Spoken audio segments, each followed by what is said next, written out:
Mesdames, Messieurs de la presse, chers confrères, chères consoeurs, bienvenue au service d'information du gouvernement pour ce point hebdomadaire de la riposte à l'épidémie de coronavirus. Avec nous, le directeur du CORUS, le coordonnateur national par intérim, le docteur Brice Bikaba. Il fera le point et répondra à l'ensemble de vos questions et préoccupations sur la situation du coronavirus au Burkina Faso et même ailleurs. Docteur Bikaba, vous avez la parole.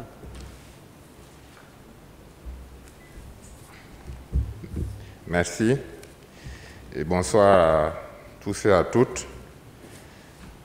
J'ai le plaisir de vous faire le point de cette semaine concernant la situation de l'épidémie.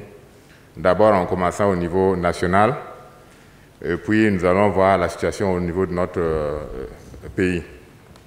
Pour ce qui concerne la situation de l'épidémie de Covid-19 au niveau mondial, il faut dire qu'en Afrique, nous avons noté 72 539 cas. En Europe, 1 623 586 cas. En Amérique, 1 889 851 cas. En Asie, 713 740 cas. En Océanie, 8 397 cas.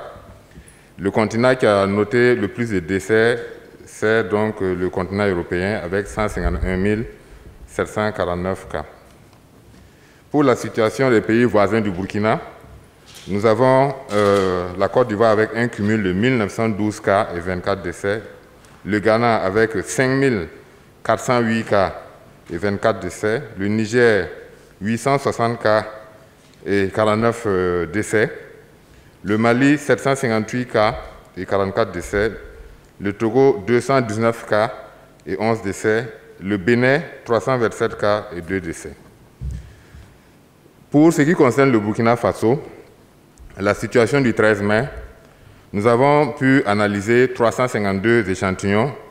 Donc, comme vous le voyez, le nombre d'échantillons est en train d'augmenter et cela va continuer au cours des semaines à venir.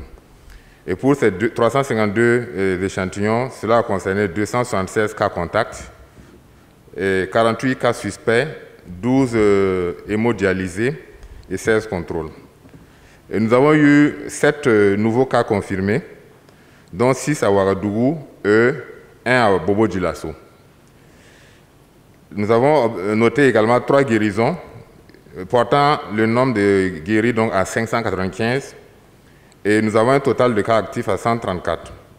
Le total des décès est de 51, et nous avons donc au total un cumul de 780 cas confirmés, dont 284 femmes et 486 hommes. Donc, pour ce qui concerne la situation dans les régions, nous avions dit la semaine passée que nous avions 9 régions qui étaient concernées.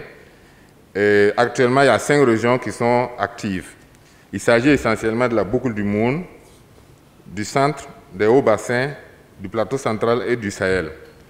L'évolution du nombre de cas de Covid-19 par semaine en 2020 au Burkina Faso montre que nous avions dit à la semaine 15 que nous avions un pic à 151 cas et que nous avons observé au cours des semaines suivantes une diminution. La semaine passée, nous avions noté une augmentation encore des cas à 88 cas, mais cette semaine, on note encore une fois de plus que les cas ont diminué, puisque nous avons un cumul au cours de la semaine de 20 cas, malgré le fait que nous ayons augmenté le nombre de tests de dépistage. Nous avons noté toujours que les cas continuent à diminuer. Les populations les plus touchées, c'est surtout les populations actives de 30 à 44 ans et essentiellement les hommes qui sont les plus touchés. Les tranches d'âge les plus touchées, ce sont les tranches d'âge, ce qu'on appelle sur le langage épidémiologique les taux d'attaque. Ce sont les tranches d'âge donc de plus de 60 ans, avec un taux d'attaque de plus de 15,7%. Et en seconde position, ce sont les 45 à 59 ans avec 10,9%. C'est-à-dire que plus on avance en âge, et plus on a le risque d'être touché. Pour ce qui concerne donc l'évolution des cas testés positifs, on notera donc que le taux de positivité également est en train de diminuer. Donc au départ, on avait un taux de positivité assez élevé, mais ce taux de positivité est en train de diminuer Bien que le nombre de cas, le nombre de tests de dépistage que nous faisons est en train d'augmenter, le taux de positivité est en train de diminuer. Pour l'évolution des décès également, nous avons noté à la semaine 15 un pic de décès à 9, mais à la semaine 20, et depuis la semaine 15 jusqu'à maintenant, nous avons noté que le nombre de décès ne fait que diminuer. Et à la semaine 20, nous avons noté un décès. Donc, si on part donc du pic de décès à la semaine 15 qui était de 9 décès, à cette semaine qui est de 1 décès, et la semaine passée on avait 4 décès, la semaine passée 2 décès, on voit qu'il y a une tendance aussi à la diminution du nombre de décès. Donc, le total de décès est de 51 avec un âge moyen de 64 ans. Et nous avons pu noter que la majorité des décès, 67%, a été observée donc chez les personnes de plus de 60 ans avec des facteurs de comorbidité tels que l'HTA, l'hypertension artérielle, le diabète et l'insuffisance rénale chronique. Il y a 2 semaines, nous avions dit que nous allons mener des activités. Quel est le bilan donc des activités que nous avons eu à faire? Nous avons pu effectivement faire le dépistage effectif chez les contacts. Donc vous avez pu constater à partir de ce moment que les sujets contacts, nous faisons automatiquement le dépistage chez ces populations-là.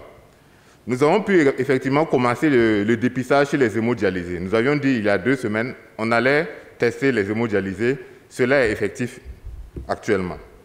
Nous avions dit que nous allions faire des sorties de supervision dans les régions pour voir l'état d'organisation donc dans les régions. Cela est effectif. Nous avons pu faire donc la région des Hauts-Bassins, les Cascades, la boucle du Mourne, le centre-est et le plateau central. Cette semaine, les équipes sont en train de boucler ces régions. Nous avions également dit que le centre de Pissy sera donc rendu fonctionnel. Nous avons fait un tour au centre de Pissy aujourd'hui. Les travaux sont pratiquement terminés et l'inauguration est prévue donc le jeudi prochain. Et nous avions dit également que les CMU de Ouagadougou seront dotés de centres de tri. Pour ce qui concerne les CMU de Porbi et CMU de 21, cela est en cours de finition. Et les travaux des CMU de 15 de Borodogo et les CMA de Kosodo seront bientôt lancés. Nous avions également dit que nous allions renforcer les dispositifs au point d'entrée de la ville. Et avec donc la levée de la quarantaine, nous avons mis des équipes au niveau des points d'entrée pour la surveillance des passagers. Et bien sûr, le renforcement des activités à base communautaire. Nous sommes en train de déployer des volontaires pour la sensibilisation de proximité avec l'accompagnement des partenaires techniques et financiers. Quelles sont nos perspectives pour les 2 prochaines semaines? Nous allons intensifier le dépistage avec l'élargissement de ce dépistage à d'autres groupes vulnérables. Après concertation avec les sociétés savantes, après concertation également avec les associations de ces personnes-là, pour voir quel est le meilleur format possible et en fonction des protocoles que nous aurons définis. Donc cela va concerner essentiellement les diabétiques, les hypertendus. Et comme on le sait, c'est les critères donc, de consensus qui seront définis et selon le meilleur avancement de l'état de la science. Nous allons également dépister à partir de la semaine prochaine les agents de santé de première ligne. Ceux qui sont en première ligne et qui prennent en charge donc, les patients déjà qui souffrent. Ils seront donc inclus dès la semaine prochaine dans le dépistage. Nous allons poursuivre la recherche active des cas pour être sûr que les rares cas qui persistent, nous allons les objectiver et éteindre ces cas. Nous avons la semaine passée dit qu'il y avait un foyer persistant à Kosoguin. La semaine passée, nous avons déménagé tout le séminaire, tous ceux qui étaient là-bas au niveau donc, des hôtels de certains sites à Ouagadougou pour éteindre donc ce foyer. Et cela est effectif et nous pensons que si nous arrivons à éteindre cela, les cas de Ouaga que nous arrivons à objectiver ces derniers jours vont continuer donc à diminuer. La mise en œuvre de la surveillance communautaire, pour être sûr qu'il n'y a pas de cas qui circulent toujours dans la communauté, nous allons mettre en place la surveillance communautaire. Et nous avons validé un protocole en début de semaine et cela sera effectif donc à partir des semaines à venir. Pour le dépistage également et le confinement pendant 14 jours de tous les voyageurs de retour, donc les voyageurs qui sont en train de venir, nous allons poursuivre donc le dépistage et le confinement pendant 14 jours. Et bien sûr, la poursuite de la surveillance au niveau des points d'entrée.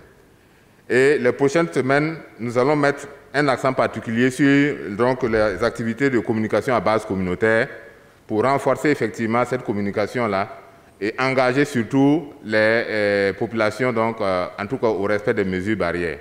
Donc voilà globalement résumé ce que le point donc, des différentes activités et des perspectives donc, pour les semaines à venir. Zango Karim, Radio Optima. La première question va s'articuler autour de ce que le docteur vient de dire concernant les hommes qui sont les plus exposés. Qu'est-ce qui explique cela? Une autre question concerne les Chinois qui étaient venus apporter leur expertise au Burkina Faso. Logiquement, on pouvait dire que leur présence pouvait nous aider à lutter contre la maladie, à minimiser un peu la chose, mais on constate que le nombre ne fait que s'accroître. Est-ce parce que leur expertise n'a pas eu d'effet? Ou bien, comment est-ce qu'on explique cela concrètement? Le dépistage massif aussi avait été soulevé ici, lorsque le professeur Martial Ouédraogo était là, et il avait dit que ce n'était pas possible qu'on procède à des dépistages massifs parce que ça ne porte pas. Parce que lorsque la personne ne présente pas les symptômes, ça ne sert pas de faire des dépistages massifs. Mais aujourd'hui, vous nous dites qu'il y a des gens qui seront dépistés. Est-ce que ça peut avoir justement un impact justement sur la lutte contre le Covid-19? Maintenant, la dernière question concerne ce qu'on entend en ce moment. On nous dit que la maladie va perdurer. Est-ce que vous confirmez cela? Merci. Donc, Maxime Zango, RTV. Si j'ai bien compris et que si j'ai bien noté, le résultat que vous aviez donné au début date du 13 mai. Alors que d'habitude, nous avons les résultats de la veille. Alors, qu'est-ce qui explique ce retard-là? Et à quand on peut s'attendre à avoir le résultat naturellement du 14 mai? Deuxième question. Vous aviez dit que les étrangers, je ne sais pas s'il faut les appeler les étrangers, ceux qui vont rentrer seront systématiquement mis en quarantaine pendant 14 jours. Il s'agit des voyageurs au niveau interne ou ce sont les voyageurs qui viennent de l'étranger? Voilà la précision que je souhaitais avoir. Pour le premier intervenant, on avait parlé donc des hommes qui seraient les plus exposés. Et effectivement, c'est un constat que l'on fait. Et probablement qu'il peut y avoir plusieurs explications liées peut-être au comportement, parce que ce sont généralement les hommes aussi qui sont les plus actifs. Et peut-être également, il pourrait y avoir certaines thèses donc, liées donc, aux hormones ont été avancées. Mais comme nous n'avons pas ces conclusions, ça ne reste donc de l'ordre des hypothèses. Les experts chinois qui étaient venus, effectivement, ils sont venus, ils ont partagé avec nous leur expérience, leur expertise. Et nous avons vu ensemble qu'il y a un certain nombre de points que nous faisions bien et il y a un certain nombre de choses que nous pouvions corriger. Et je pense que leur expertise a été vraiment, en tout cas, bénéfique. Et de ce que j'ai compris, le nombre n'augmente pas. Si vous faites le nombre cumulé, ça augmente, ça c'est normal. Mais quand vous prenez le nombre de nouveaux cas par jour, cela ne fait que diminuer. Et je l'ai exposé tout à l'heure en disant, en prenant par rapport aux semaines, où à la semaine 15, nous avons eu un pic de 151 cas. Au cours donc de cette semaine-là, nous avons eu une diminution effectivement du nombre de cas et cela a été graduel. Donc, en termes épidémiologiques, ce qu'on observe pour voir si une épidémie est en train de diminuer ou ralentir, c'est le nombre de nouveaux cas par jour. Et pour cela, lorsqu'on regarde le nombre de nouveaux cas par jour, cela est en train de diminuer. Et pour être sûr que nous ne nous trompons pas, nous sommes en train d'augmenter le nombre de dépistés, de populations dépistées, pour répondre également à la question pour le dépistage massif. Donc, nous travaillons à augmenter ces cibles-là pour être sûr que les chiffres que nous observons qui diminuent là, ce n'est pas vraiment inventé, mais ça reflète la réalité du terrain. Et vous allez voir aussi qu'au cours des prochaines semaines, ce nombre de cas dépistés là va continuer à augmenter. Est-ce que la maladie va perdurer? Nous travaillons en tout cas à contrôler, voire donc à éradiquer donc la maladie. Mais comme on l'a vu dans certaines épidémies, elle peut effectivement perdurer pendant un certain temps. Mais l'essentiel, c'est d'avoir à préparer le système de santé de telle sorte à ce que le système de santé, quand le nombre sera sous contrôle, que le système de santé puisse également absorber ces cas résiduels-là et que, bien sûr, les activités qui sont en train de reprendre, le système de santé puisse effectivement contrôler cela. Effectivement, nous avons eu effectivement hier un retard parce que, comme vous le voyez, le nombre de tests est en train d'augmenter.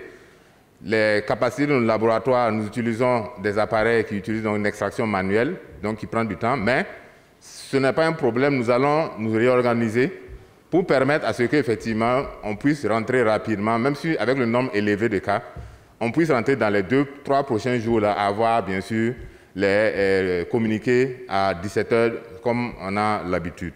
Donc ça, nous sommes en train de nous réorganiser avec le groupe thématique de renforcement des capacités de laboratoire pour que cela soit effectif. Pour ce qui concerne les voyageurs, la quarantaine ayant été levée, le confinement ne concerne pas donc ces voyageurs. Le confinement concerne ceux qui viennent des pays voisins. Voilà, parce qu'à l'intérieur du pays, nous contrôlons plus ou moins nos cas, puisque nous avons dit actuellement, nous avons 5 régions sur les 9 qui sont actives. Et il faut nous assurer que les cas qui viennent des pays donc, en épidémie ne viennent relancer cela. Et nous avons vu juste, en prenant cette mesure-là, parce que, comme vous l'avez vu la semaine passée, on a vu le cas donc, des étudiants qui étaient revenus du Niger et chez qui nous avions noté en tout cas plus d'une trentaine de cas qui étaient positifs. Donc c'est important que l'on puisse effectivement respecter ces mesures-là, parce que cela nous permettra de contrôler, de continuer à contrôler donc, cette épidémie. Si on ne l'avait pas fait, vous imaginez que si la trentaine qui était là rentraient directement dans la communauté, alors que nous étions à un nombre de 5 à 10, les 30 là encore pouvaient relancer l'épidémie. Et c'est la raison pour laquelle nous demandons aussi à ces personnes qui reviennent là de nous comprendre, et ces mesures sont faites pour les protéger, mais également pour protéger donc, les populations. Je m'appelle Fabougué Sougué, Radio Liberté. Ok, docteur, dans votre présentation et aussi dans les réponses que vous avez données, on a constaté que la base d'analyse, ça veut dire l'échantillon est en train de s'élargir. Qu'est-ce qui explique cela? Est-ce que vous avez bénéficié de plus de moyens ou bien qu'est-ce qui explique cela? Aussi, vous avez parlé de perspectives dans la semaine à venir en ce qui concerne la mise en place d'une surveillance communautaire. Comment cela va se faire exactement et de façon pratique sur le terrain? Merci. Je suis Lamine Traoré de Radio Omega. J'aimerais demander au docteur, est-ce qu'il y a un dispositif qui est mis au niveau des lieux de culte, les mosquées notamment. Et aussi, on sait que les églises vont bientôt rouvrir. Est-ce que donc vous prévoyez tout ça? Il y a un dispositif au niveau des mosquées parce qu'on a vu que les mesures ne sont pas respectées dans plusieurs coins en fait. Merci. La base d'analyse des échantillons est en train d'augmenter, c'est normal, parce qu'au départ, nous étions partis donc, sur la définition des cas. C'est-à-dire la définition des cas au départ prenant en compte la notion donc de signe, de symptomatologie, ou bien la notion de contact avec quelqu'un qui a été en contact avec la maladie. Mais nous sommes allés au-delà de cela, puisque nous avons dit à un certain moment, à partir du moment où les personnes contactent de la personne là, avant on leur conseillait l'autoconfinement, on leur disait rester à la maison pendant 14 jours. Et après les 14 jours, on levait le confinement, s'ils n'ont pas manifesté des signes.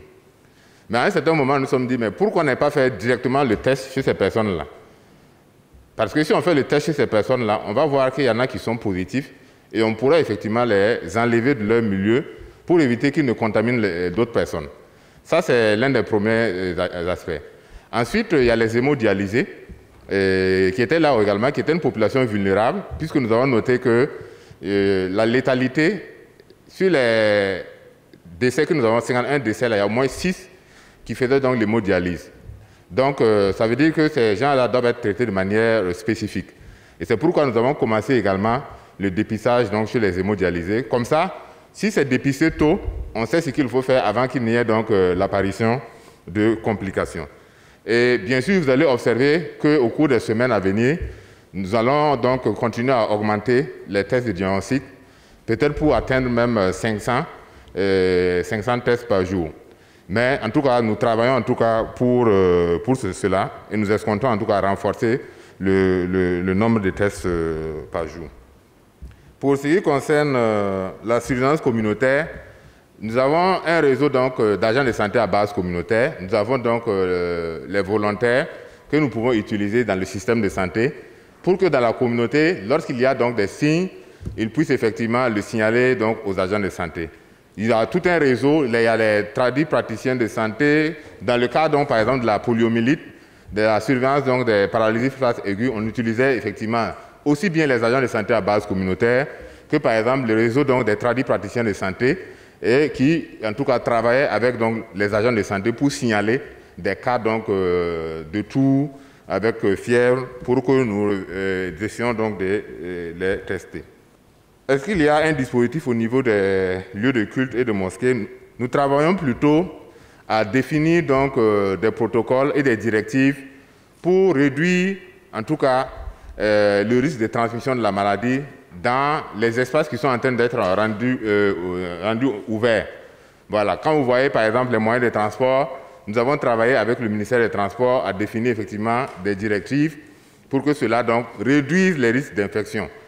Mais pour ce qui concerne le changement de comportement, je pense que nous travaillons aussi à faire les messages, mais nous demandons aussi la participation de la communauté, de telle sorte effectivement à ce qu'on puisse travailler à réduire les risques de transmission. Parce que plus tôt nous allons respecter toutes ces mesures, et plus tôt nous allons sortir de l'épidémie et les activités donc pourront reprendre. Donc ici, pour ce point, c'est vraiment la participation de la population, la participation de tout un chacun au respect donc des mesures donc, qui sont prônées donc, par le ministère de la Santé. Bonsoir, docteur. Moi, je voulais juste savoir, moi c'est Mien Obissa juste de Rada Burkina. Je voulais juste savoir qu'est-ce qu'on fait de Covid organique reçu par la République malgache. Merci. Fatimata Nikiema de WattFM. Dans vos propos, vous avez parlé de la surveillance à l'entrée des villes, des passagers. J'aimerais savoir comment ça se passe. Et vous avez dit que vous avez décidé de faire immédiatement les tests pour les cas contacts et de ne plus attendre les 14 jours de confinement. Est-ce que ces personnes sont suivies, vu que peut-être que le test peut être négatif et que les 14 jours qui vont suivre, et que la personne est déclarée positive sans savoir comment ça se passe? Roméo Koïta de la télévision BF1. Ma question est relative à l'hydroxychloroquine qui est actuellement utilisée dans le traitement des patients atteints du Covid-19. Alors, rien que ce matin, je suivais sur France 24 la polémique sur l'inefficacité de ce médicament-là après 2 tests qui ont été, je crois, effectués. Un test en Chine et l'autre, je crois c'est en France, qui montre que l'hydroxychloroquine n'est pas véritablement efficace dans le traitement contre la COVID-19. Je voulais savoir d'abord si vous avez l'information et si vous l'avez, et qu'est-ce que vous comptez faire par rapport à ça, au cas où ça ne serait pas efficace. Je crois qu'il y a mon confrère Lamine Traoré qui a posé une question sur les mosquées, les mesures prises dans ces lieux de culte.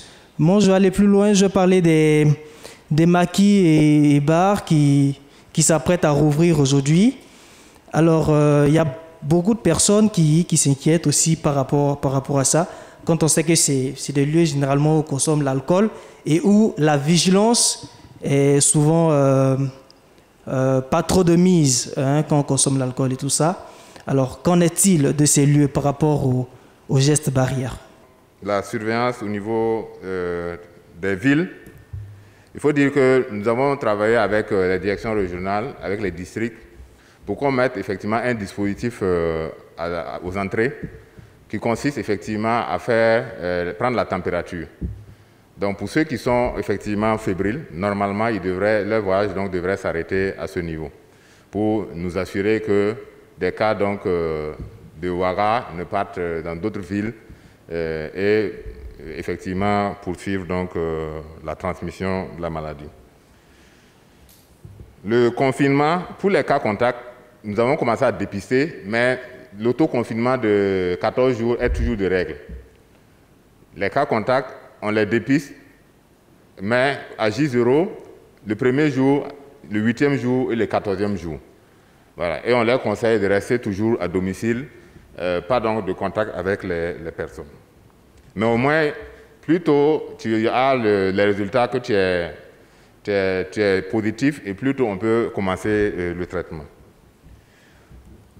Pour ce qui concerne les questions en rapport donc, avec que ce soit l'hydroxychloroquine, le Covid organique, pour l'hydroxychloroquine, il y a une étude observationnelle qui doit bientôt commencer. Je pense que les chercheurs burkinabés sont là-dessus. Ça va bientôt commencer et on aura bientôt, bien sûr, les preuves également au niveau dans le contexte du Burkina, si l'hydroxychloroquine marche ou pas. La question des mosquées et des mesures qui seront prises au niveau des bars, etc., des marchés, nous avons un dispositif qui permet d'aller sur ces lieux et de faire le constat et de conseiller effectivement les populations. Nous avons fait également des rapports que nous transmettons également aux différentes autorités des autres départements pour qu'ensemble, on puisse effectivement travailler donc à sensibiliser afin que les gens réceptionnent les messages. Mais comme je l'ai toujours dit, la question de comportement, on ne peut pas le faire changer du jour au lendemain. Nous avons prévu les semaines à venir également de faire un certain nombre de rencontres avec les associations, les fêtières des associations, afin effectivement de faire passer un certain nombre de messages pour qu'ils soient également nos relais auprès donc, de leurs pairs. Donc voilà ce que je peux dire par rapport donc, à ces différentes questions, tout en rappelant vraiment que c'est important que nous puissions respecter les mesures là, afin que nous puissions rapidement sortir de l'épidémie et que chacun puisse reprendre donc nos activités, les activités habituelles. Chers confrères, chères consoeurs, vous l'avez remarqué, le ministre porte-parole du gouvernement, M. Rémy Fulgence Danguinou, n'a pas pu être avec vous aujourd'hui. Il vous présente donc toutes ses excuses et vous donne rendez-vous à l'issue du prochain Conseil des ministres dans cette même salle. C'est donc la fin de ce point de presse du vendredi 15 mai sur la maladie à coronavirus au Burkina Faso notamment. N'oubliez pas aussi que le service d'information du gouvernement et ses partenaires ont procédé aujourd'hui au lancement du chatbot WhatsApp du ministère de la Santé qui vous permet, en tout cas à travers WhatsApp, le numéro 58 31 31 31, facile à retenir, d'accéder à l'ensemble des informations sur la situation du Covid-19 au Burkina Faso, qui reste une maladie très, très contagieuse. Prenez donc soin de vous et bon retour dans vos rédactions.